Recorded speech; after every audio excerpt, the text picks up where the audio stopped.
امام راضی ایک یتیم کا تذکرہ کرتے ہیں، جب اس کا والد دنیا سے چلا گیا تو ماں کے تن پہ جو قمیض تھی وہ جگہ جگہ سے پھٹی ہوئی تھی۔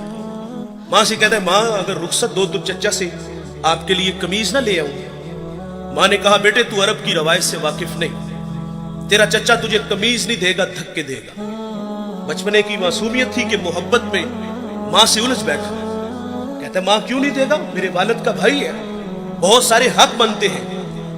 جب ضد بڑی تو ماں نے اجازت دے دی۔ یہ بچہ چچا کے دروازے پہ آیا، دستک دی، چچا کے بیٹے باہر آئے اور یہ ان سے باتیں کرنے لگا۔ اس نے کیا کہا ہوگا کہ چلو باہر کھیلنے چلتے ہیں، یا کوئی کل کا پروگرام بنانے گیا تھا؟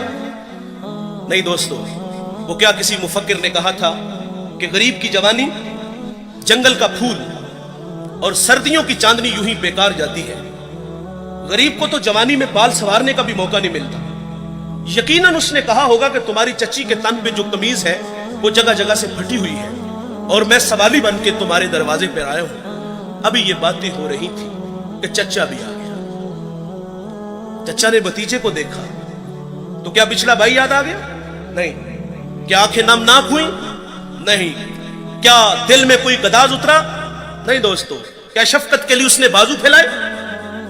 نہیں میرے بھائی، اس نے اپنے بچوں کو کمرے میں بھیجا اور یتیم کو دھکا دیتے ہوئے کہتا ہے منحوس پلٹ جا، کہیں تیری نحوست کی وجہ سے میرے بچے یتیم نہ ہو جائیں۔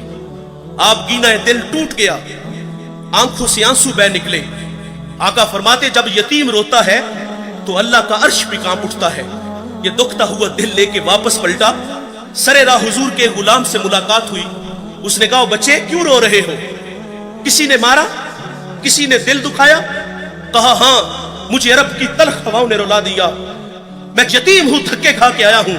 تو کہا بیٹے گھبرا نہیں، اس دنیا میں وہ آ گیا ہے جو دکھیوں کے دکھ بانٹتا ہے، جو بے سہاروں کو سہارا دیتا ہے، وہ نبیوں میں رحمت لقب پانے والا، مرادیں غریبوں کی بھر لانے والا، وہ اپنے پراؤں کا غم کھانے والا، مصیبت میں غیروں کے کام آنے والا۔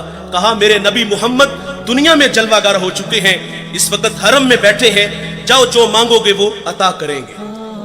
یہ بچہ گھر آیا، ماں نے کہا بیٹے تجھے منع کیا تھا۔ کہا ماں تو نے سچ کہا، لیکن ماں عرب کا معاشرہ ابھی اتنا بھی بے رحم نہیں ہوا۔ سنا ہے ماں ایک ایسا ہے جو جھڑکتا نہیں، ایک ایسا ہے جو جھولی بھرتا ہے۔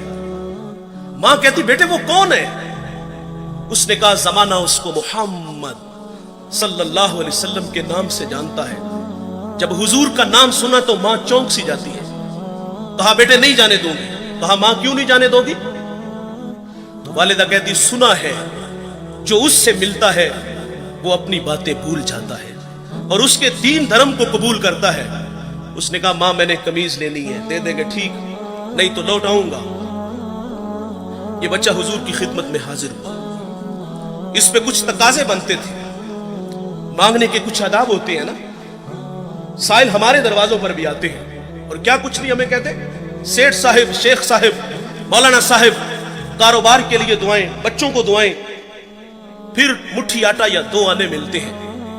اس بچے پہ تقاضا بنتا تھا پہلے یتیمی کا داغ دکھاتا، پھر اپنوں کے رویے بتاتا، پھر سرے راہ ملنے والے حضور کے غلام کی کہانی چھیڑتا کہ میں نے سنا ہے آپ کے بارے میں، آپ بڑے رحیم ہو، بڑے کریم ہو، مہربان ہو، جو مانگو عطا کرتے ہو۔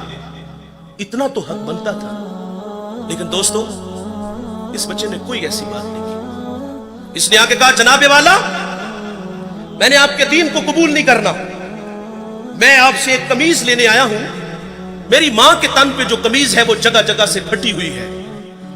حضور ناراض نہیں ہوتے، قمیض کے بٹن کھولتے ہیں، اتارتے ہیں اور اس یتیم کو عطا فرما دیتے ہیں، اور پھر یوں بازو پھیلا کے فرمایا آجو بیٹے میں محمد کے سینے سے لگ جاؤں، جس سے بھی ملو تو خندہ پیشانی سے